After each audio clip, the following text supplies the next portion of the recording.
Ang kalayaan ay inaalagaan, binabantayan at ipinaglalaban.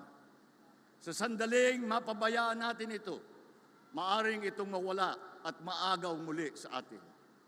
Sinisimbolo ng okasyon natin ngayon ang parada ng kalayaan na masasaksihan natin maya-maya. Ang ating pagsisikap na maisabuhay sa puso ng bagong Pilipino na narito ngayon. Ang tunay na diwa ng kabayanihan, kalayaan at pag-asa. Ang ating mga ninuno ay hindi umurong sa digmaan.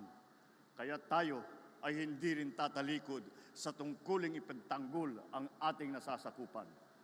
Ipakita natin sa buong daigdig na ang tunay na kapangyarihan ay hindi nasusukat sa lakas o sa yaman, kung hindi sa tunay na kahulugan at katwiran ng ating ipinaglalaban.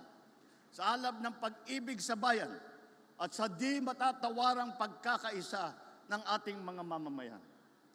Mananatili tayong matatag at hindi tayo matitinag. Sa madaling salita, hindi lamang tayo lumilingon sa nakaraan ngayon. Isinasabuhay natin ito sa bawat hakbang na natungo sa mas malayang hinaharap. Bilang pagtatapos, tinatawagan ko kayong lahat na patuloy na tangkilikin at ipagmalaki ang ating pagiging Pilipino. Tayo ay babangon at aangat bilang isang bansa na may malinaw na pananaw sa kinabukasang inaasam. Magsama-sama tayo sa paglalakbay tungo sa isang mas maliwanag at masaganang bukas.